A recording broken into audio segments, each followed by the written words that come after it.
ನಮಸ್ಕಾರ ಕನ್ನಡಿಗರೇ, ನಮ್ಮ YouTube channel like ಮಾಡಿ, ಕಮೆಂಟ್ ಮಾಡಿ, ಸಬ್ಸ್ಕ್ರೈಬ್ ಮಾಡಿ, ಬೆಲ್ ಬಟನನ್ನು ಪ್ರೆಸ್ ಮಾಡಿ ಸಬ್ಸ್ಕ್ರೈಬ್ ಮಾಡಿ. ಇವತ್ತಿನ ನಿನಗಾಗಿ ಸಂಚಿಕೆ ಏನಾಯಿತು ನೋಡೋಣ ಬನ್ನಿ. ಜೀವ ಅವರ ಅಪ್ಪನ ತಪ್ಪಿಕೊಂಡು ಆಳ್ತಾ ಇರ್ತಾನೆ. ಅವನಲ್ಲಿ ಎಷ್ಟು ದುಃಖ ಇರುತ್ತೋ ಅದನ್ನೆಲ್ಲ ದುಃಖನ ಹೊರಗಾಗ್ತಿರ್ತಾನೆ. ಅಪ್ಪ ನೀನು ನನಗೆ ಗುರುವಾಗಿ ನಿಂತ್ಕೊಂಡ್ರಿ, ಸಪೋರ್ಟಿವ್ ಆಗಿ ನಿಂತ್ಕೊಂಡ್ರಿ, ಏನೇ ಕಷ್ಟ ಬಂದು ಎದುರಿಸೋದಂಗೆ ಅಂತ ಹೇಳ್ಕೊಟ್ರಿ, ಎಲ್ಲ ಪ್ರತಿಯೊಂದನ್ನು ಮಾಡಿದ್ದೀರಾ. ಈಗ ನಾನು ಬಂದಿದ್ದೀನಿ, ನಾನು ಬಂದಿರಬೇಕಾದ್ರೆ ನೀವೇನು ಮಾತಾಡ್ದಲ್ಲೇ, ನಾನು ನೋಡ್ದಲ್ಲೇ ಜೀವ ಅಂತ ಕರೀದಲ್ಲೇ ಇದ್ದೀರಲ್ಲಪ್ಪ. ದಯವಿಟ್ಟು ಎದೊಳಿ, ನನಗೊಂದ್ಸಲ ಜೀವ ಅಂತ ಕರೀರಿ, ನಿಮ್ಮನ್ನು ನೋಡೋಕ್ಕೆ ಅಂತಲೇ ಬಂದಿದ್ದೀನಿ.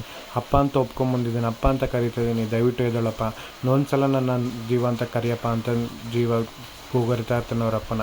ಅವನಲ್ಲಿ ಎಷ್ಟು ಒಳಗೆ ನೋವಿರ್ತಾ ಎಲ್ಲನೂ ಅವನ ಹೊರಗೆ ಹಾಕ್ತಾ ಇರ್ತಾನೆ. ಆ ಸಮಯಕ್ಕೆ ಲಾಯರ್ ಬಂದು ಜೀವನ ಹತ್ರ ಬಂದು, ಸಂಜೀವ ಬೇಜಾರು ಮಾಡ್ಕೋಬೇಡ್ವೋ, ನೀವು ಅಪ್ಪಂಗೆ ಇದ್ದಿದ್ದು ಋಣ ಇಷ್ಟೇ, ನೀವಪ್ಪ ಹೋಗ್ಬಿಟ್ಟ, ನೀನು ತಲೆ ಕೆಡ್ಸ್ಕೋಬೇಡ, ನೀನೇ ಅಳ್ಬೇಡ, ಸಮಾಧಾನ ಮಾಡ್ಕೊ ಅಂತ ಹೇಳಿ ಲಾಯರ್ ಮತ್ತು ಒಂದು ಚಿಕ್ಕಪ್ಪ ಬಂದು ಜೀವನ ಸಮಾಧಾನ ಮಾಡೋದಕ್ಕೆ ಬರ್ತಾರೆ. ಆಗ ಜೀವನಿಗೆ ಸಮಾಧಾನ ಆಗೋದಿಲ್ಲ. ಆದರೂ ಸಮಾಧಾನ ಆಗಿರೋ ಥರ ಆದರೆ ಅಪ್ಪ ಇಷ್ಟು ಬೇಗ ಹೋಗ್ಬಾರ್ದಾಗಿತ್ತು ಅಂತ ಹೇಳ್ತಾನೆ.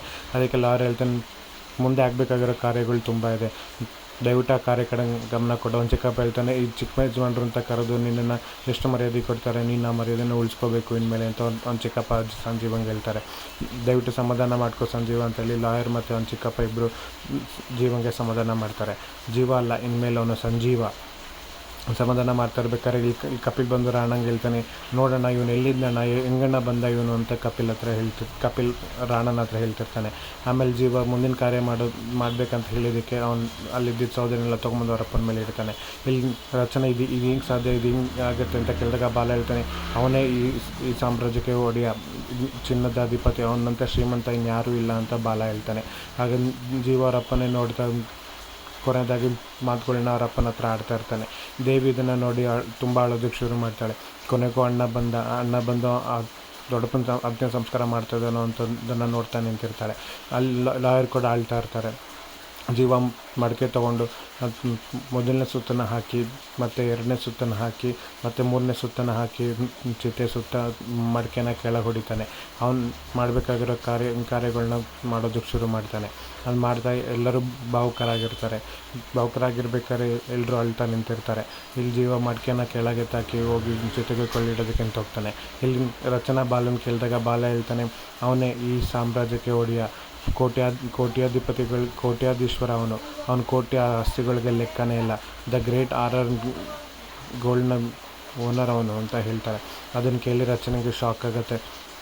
ರಚನಾ ನೆನ್ಪು ಮಾಡ್ಕೊಳ್ಳೋಕೆ ಶುರು ಮಾಡ್ತಾರೆ. ನಾವು ಹೊರಗಡೆ ಹೋದಾಗ ಹೋದಾಗ ಎಷ್ಟು ಚೌಕಾಸಿ ಮಾಡ್ತಾಯಿದ್ರು, ನಾನೇ ಅವ್ರಿಗೆ 20 ರೂಪಾಯಿ ಚೌಕಾಸಿ ಮಾಡ್ತಿರಲ್ಲ, ಯಾಕೆ ಹಿಂಗೆ ಚೌಕಾಸಿ ಮಾಡ್ತೀರಾ ಅಂತ ಕೇಳಬೇಕಾರೆ ಅವರು ಇಲ್ಲ, ಜೀವನದಲ್ಲಿ ಹಂಗಿರ್ಬೇಕಂತ ಹೇಳ್ತಿದ್ದೆಲ್ಲ ಹೆಂಗೆ, ನಾನು ಇದನ್ನೆಲ್ಲ ಹೆಂಗೆ ಅರಗಿಸ್ಕೊಳ್ಳೋದು ಅಂತ ರಚನೆಗೆ ಗೊತ್ತಿಲ್ದಲೆ ಹಾಗೆ ನಿಂತ್ಕೊಂಡು ಜೀವನ ಕಡೆ ನೋಡ್ತಿರ್ತಾಳೆ. ಇಲ್ಲಿ ದೇವಿ ಅಣ್ಣನ ನೋಡ್ತಾ ಹಾಗೆ ನಿಂತ್ಬಿಡ್ತಾಳೆ. ಇಲ್ಲಿ ಅವರಮ್ಮ, ಬೇಡ ಕಣೋ, ಬೇಡ, ನೀನು ಇಡಬೇಡ, ಚಿತೆಗೆ ಬೆಂಕಿ ಇಡಬೇಡ ನೀನು ಅಂತ ಅವರಮ್ಮ ಕಿರ್ಚ್ಕೊಳ್ಳೋದಕ್ಕೆ ಶುರು ಮಾಡ್ತಾಳೆ. ಕಿರ್ಚ್ಕೊಂಡು ತಲೆ ಬಗ್ಸಿ ತಲೆ ಎತ್ತುತ್ತಾಳೆ. ಅವರಮ್ಮ ಯಾರು ಅನ್ನೋದು ಇವಾಗ ಅನಾವರಣ ಆಗುತ್ತೆ. ಅವರಮ್ಮ, ಬೇಡ, ನಿನ್ನಂಥ ಪಾಪಿ ಕೆಲವರಿಗೆ ಕೊಳ್ಳಿ ಇಡಬೇಡ ಅಂತ ಹೇಳಿ ಅಲ್ಲಿಂದ ಕಿರ್ಚ್ಕೊತಾ ಇರ್ತಾರೆ. ಜೀವ ಅದನ್ನು ನೋಡ್ದಲ್ಲೇ ಅವರಪ್ಪಂಗೆ ಕೊಳ್ಳಿ ಇಡೋವಂಥ ಸಮಯ ಆಗಿರುತ್ತೆ. ಕೊಳ್ಳಿನ ತೊಗೊಂಡು ಅವರ ಅಪ್ಪನ ಚಿತೆಗೆ ಬೆಂಕಿ ಇಡೋದಕ್ಕೆ ಇಟ್ಟು ಅವ್ರು ಅಂದ್ಕೊಂಡಿದ್ದನ್ನು ಮಾಡ್ತಾನೆ. ಅವ್ರ ಕೊನೆಯ ಆಸೆನ ಜೀವನ ನೆರವೇರಿಸ್ತಾನೆ. ಇದನ್ನೆಲ್ಲ ನೋಡಿ ಅವ್ರ ಚಿಕ್ಕಪ್ಪ, ಕೊನೆಗೂ ನಮ್ಮ ಅಣ್ಣ ಅಂದ್ಕೊಂಡಿದ್ದಾಯಿತು, ನನ್ನ ಆಸೆಯಂತೆ ಅವ್ನ ಮಗನೇ ಬಂದ್ಕೊಳ್ಳಿ ಇಟ್ಟ ಅಂತ ಅಂದ್ಕೊಂಡು ಸಮಾಧಾನ ಮಾಡ್ಕೋತಾರೆ. ಇಲ್ಲಿ ಅವರಮ್ಮ, ನೀನು ಯಾಕೋ ಬಂದೆ, ನಿನ್ನಿಂದನೇ ಅವ್ರು ಹೋಗಿದ್ದು, ನೀನು ಯಾಕೆ ಬಂದೆ, ನೀನು ಬರಬಾರ್ದಾಗಿತ್ತು, ನೀನು ಅವ್ರು ಕೊಳ್ಳಿ ಇಡಬಾರ್ದಾಗಿತ್ತು, ಪಾಪಿ ನನ್ನ ಮಗ ನೀನು, ನಿನ್ನಿಂದ ನಾವೆಲ್ಲನೂ ಕಳ್ಕೊಂಡಿದ್ದೀವಿ ಅಂತ ಅವರಮ್ಮ ಅಲ್ಲಿಂದ ಕಿರ್ಚ್ಕೊಳ್ಳೋದಕ್ಕೆ ಶುರು ಮಾಡ್ತಾರೆ. ಜೀವ ಅದನ್ನು ಹಾಗೆ ಅವರಪ್ಪನ ನೋಡ್ತಾ ಹಾಗೆ ನಿಂತ್ಬಿಟ್ಟಿರ್ತಾನೆ. ಅವರಮ್ಮ ಅಳೋದು ತುಂಬ ತೀವ್ರವಾಗುತ್ತೆ. ಅವರಮ್ಮ ಹಠ ಮಾಡೋದು ಶುರು ಮಾಡ್ತಾರೆ. ಇಲ್ಲಿ ಲಾಯರ್ ಮತ್ತು ದೇವಿ ಎಲ್ಲರೂ ನೋಡ್ತಾ ನಿಂತಿರ್ತಾರೆ. ದೇವಿಗೆ ಕೊನೆಗೂ ಅಣ್ಣನೇ ಬಂದು ಚಿತೆಗೆ ಬೆಂಕಿ ಇಟ್ನಲ್ಲ ಅಂತ ಸಮಾಧಾನ ಮಾಡ್ಕೋತಾಳೆ. ಅಲ್ಲಿ ಒಂದು ಚಿಕ್ಕಪ್ಪ ಬಂದು ಕಾರ್ ಹತ್ರ ಬಂದಾಗ ಅವರಮ್ಮ ಗಿರ್ಚಾತಿರೋದು ನೋಡಿ, ಡ್ರೈವರ್ ಬಾಯ್, ನೀ ಆದಷ್ಟು ಬೇಗ ಆತಗೆ ಮನೆಗೆ ಕರ್ಕೊಂಡೋಗು ಅಂತೇಳಿ ಲಾಯರ್ ಕೇಳಿ ಅವ್ರ ಕಾರ್ನಲ್ಲಿ ಅವರಮ್ಮನ ಕಳಿಸ್ಬಿಡ್ತಾರೆ. ಅವರಮ್ಮ ಹೋದ್ಮೇಲೆ ಅವ್ರ ಅಣ್ಣ ಮತ್ತು ಚಿಕ್ಕಮ್ಮ ಇಬ್ಬರು ನಿಂತ್ಕೊಂಡು ಅಲ್ಲಿಂದನೇ ನೋಡ್ತಿರ್ತಾರೆ. ಇಲ್ಲಿ ರಾಣ ಮತ್ತು ಕಪಿಲ್ ಇಬ್ಬರು ಬಂದು ಎಲ್ಲನೂ ಮಾಡಿದ್ನಲ್ಲ, ಮುಂದೆ ಏನು ಮಾಡೋದು ಅಂತ ಯೋಚನೆ ಮಾಡ್ತಾ ನಿಂತಿರ್ತಾರೆ. ಲಾಯರ್ ಕೊನೆಗೂ ನಾನು ಗೆಳೆಯ ಅಂದ್ಕೊಂಡಿದ್ದಂಗೆ ಆಯಿತು, ಅವನ ಚಿತೆಗೆ ಸಂಜೀವನೇ ಬೆಂಕಿ ಇಟ್ಟ ಅಂತ ಸಮಾಧಾನ ಮಾಡ್ಕೊಂಡು ಕೈ ಮುಗಿದು ಅಲ್ಲೇ ನಿಂತ್ಬಿಡ್ತಾನೆ. ಇಲ್ಲಿ ದೇವಿ ಬಂದು ಅವರ ಅಣ್ಣನ ತಗೊಂಡು, ಅಣ್ಣ ನೀನು ಬಂದಿದ್ದು ಖುಷಿ ಆಯಿತಾ, ನೀನು ಬಂದೇ ಬರ್ತೀಯ ಅಂತ ನಂಗೆ ಗೊತ್ತಿತ್ತು, ನೀನೇ ದೊಡ್ಡಪ್ಪನ ಅಂತ್ಯ ಸಂಸ್ಕಾರ ಮಾಡ್ತೀವಿ ಅಂತಲೂ ಗೊತ್ತಿತ್ತು. ನಂಗೆ ಖುಷಿ ಆಯ್ತಣ್ಣ ಅಂತ ದೇವಿ ಹೇಳ್ತಾಳೆ. ಚಿಕ್ಕಪ್ಪ ಬಂದು ನನ್ನ ತಬ್ಕೊಂಡು ಸಂಜೀವ ನೀ ಮತ್ತೆ ಬಂದಿದ್ದು ಖುಷಿ ಆಯಿತು ಕಣೋ, ನೀವಪ್ಪನ ಆಸೆನ ನೀನು ಕೊನೆಯದಾಗಿ ನೆರವೇರಿಸಿದ್ಯಾ, ಇಷ್ಟೇ ಸಾಕು ನನಗೆ ಅಂತ ಚಿಕ್ಕಪ್ಪ ಹೇಳ್ತಾನೆ. ಅದೇ ಚಿಕ್ಕಮ್ಮ ಬಂದು ಚಿಕ್ಕಪ್ಪನ ಬೈದು ಅಲ್ಲಿಂದ ಕರ್ಕೊಂಡು ಹೋಗ್ತಾಳೆ. ಬಾಯಿಗೆ ಬಂದಂಗೆ ಜೀವನ ಬೈತಾಳೆ. ಇಂಥ ಪಾಪಿ ಇದ್ದರೆ ನಾವೆಲ್ಲ ಸರ್ವನಾಶ ಆಗಬೇಕಾದ್ದೆ, ಇಂಥವ್ನು ಇರಬಾರ್ದು ಅಂದಾಗ ಭದ್ರೇಶ್ವರಿ ಮತ್ತು ತೇಜ ಅದನ್ನು ನೋಡ್ತಾ ನಿಂತಿರ್ತಾರೆ. ಇಲ್ಲಿ ಅವರ ಚಿಕ್ಕಮ್ಮ ಬಾಯಿಗೆ ಬಂದಂಗೆ ಜೀವನಿಗೆ ಬೈದು ಹೋಗ್ತಾರೆ. ಆಗ ಚಿಕ್ಕಮ್ಮನೂ ಬಂದು ಬೈತಾಳೆ. ಆಗ ದೇವಿ ಹತ್ರ ಜೀವ ಕೇಳ್ತಾನೆ ಅಮ್ಮ ಇಲ್ಲಿ ಅಂದಾಗ, ಅಮ್ಮ ಇಲ್ಲೇ ಕಾರಲ್ಲಿದ್ದಾರೆ ಅಂತ ಆ ಕಡೆ ತಿರುಗ್ತಾಳೆ. ಆದರೆ ಕಾರ್ ಅಷ್ಟರಲ್ಲಿ ಹೊಟ್ಟೋಗಿರುತ್ತೆ. ಆಗ ದೇವಿ ಹೇಳ್ತಾಳೆ ಇಷ್ಟೊತ್ತು ದೊಡ್ಡಮ್ಮ ಇಲ್ಲೇ ಇದ್ದರು, ಈಗ ತಾನೇ ಮನೆಗೆ ಹೋಗಿರಬೇಕು ಅಂತ ಹೇಳ್ತಾಳೆ. ಅದನ್ನು ದೊಡ್ಡಮ್ಮಗೆ ನಿನ್ನ ಮೇಲೆ ಇರೋ ಸಿಟ್ಟು ಹಾಗೇ ಇದೆ ಅಣ್ಣ, ನಾನು ಎಷ್ಟೋ ಪ್ರಯತ್ನ ಪಟ್ಟಿದ್ದೀನಿ ಅದನ್ನು ಕಮ್ಮಿ ಮಾಡಬೇಕಂತ, ಅದು ಇದುವರೆಗೂ ಅದು ಕಮ್ಮಿ ಮಾಡೋಕ್ಕಾಗಿಲ್ಲ ಅಣ್ಣ ಅಂತ ಹೇಳ್ತಾಳೆ. ಅಷ್ಟರಲ್ಲಿ ರಾಣ ಏನು ಮಾಡ್ತಾನೆ, ಈ ಟೈಮಲ್ಲಿ ಅವನಿಗೆ ಚಂದನ ತೋರಿಸ್ಬೇಕು ಅಂತ ಹೋಗಿ ಅಣ್ಣ ಅಂತ ಕರೆದು ಅವನ್ನ ತಪ್ಕೋತಾನೆ. ನಾನು ನಿನ್ನ ತಮ್ಮನಾಗಿ ಬಂದು ನಾನು ನಿನ್ನ ತಪ್ಕೋತಿಲ್ಲ, ಇಷ್ಟು ದಿನ ಎಲ್ಲಿದ್ದೆ, ಹೇಗಿದ್ದೆ, ಏನು ಮಾಡಿದೆ ಅನ್ನೋದು ಯಾರಿಗೂ ಗೊತ್ತಿಲ್ಲ. ಆ ಯಾರಿಗೂ ಗೊತ್ತಿಲ್ಲದಿರೋಂಥ ವಿಷಯ ಅದು ಹಾಗೆ ಉಳ್ಕೊಂಬಿಡ್ಬೇಕು. ಇನ್ನು ಮುಂದಕ್ಕೂ ಇಲ್ಲಿ ಸ್ಮಶಾನದಿಂದ ಹೋಗಬೇಕು. ಹೋಗ್ಬೇಕಾದ್ರೆ ನೀನು ಯಾರು ಏನು ಎತ್ತ ಎಲ್ಲಿದ್ದೆ ಅನ್ನೋ ಯಾರಿಗೂ ಸತ್ಯ ಗೊತ್ತಾಗ್ಕೊಡ್ದು ಹಾಗೆ ಹೋಗ್ಬಿಡ್ಬೇಕು. ಏನಾದ್ರು ಹೋಗಿಲ್ಲ ಅಂತಂದರೆ ನಾಳೆ ದೊಡ್ಡಮ್ಮ ಇದೇ ಸ್ಮಶಾನದಲ್ಲಿರ್ತಾರೆ ಅಂತ ಜೀವನಿಗೆ ಎದುರಿಸ್ತಾನೆ. ಅಷ್ಟರಲ್ಲಿ ಅವ್ನು ಚಿಕ್ಕಮ್ಮ ಬಂದು ಚಿಕ್ಕಮ್ಮ ಅಂತ ಕರೀತಾನೆ ಜೀವ.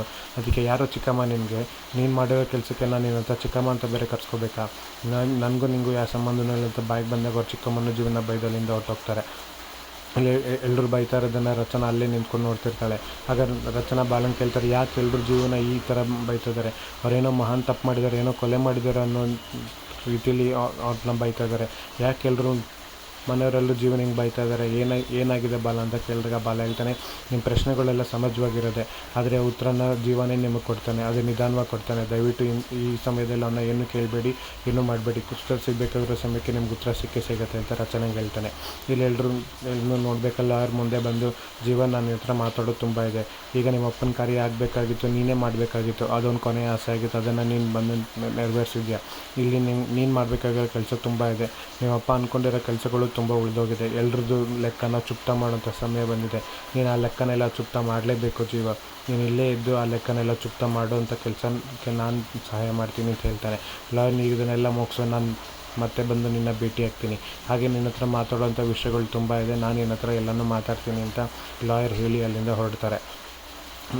ಲಾಯರ್ ಹೊರಡ್ಬೇಕಾದ್ರೆ ಎಲ್ಲನೂ ಹೇಳಿ ಅಲ್ಲಿಂದ ಹೊರಡ್ತಾರೆ. ಜೀವ ಏನು ಮಾತಾಡೋಕ್ಕಾಗದೆ ಸುಮ್ಮನೆ ನಿಂತಿರ್ತಾನೆ. ಇಲ್ಲಿ ರಚನಾರ ಜೀವನೇ ನೋಡ್ತಾ ಹಾಗೆ ನಿಂತ್ಬಿಟ್ಟಿರ್ತಾಳೆ. ಜೀವ ಕೂಡ ಮುಂದಕ್ಕೆ ಏನು ಮಾಡೋದು ಅಂತ ಯೋಚನೆ ಮಾಡ್ತಾ ಹಾಗೆ ನಿಂತಿರ್ತಾನೆ. ಮುಂದಿನ ಭಾಗ ಏನಾಗುತ್ತೆ ಕಾದು ನೋಡೋಣ.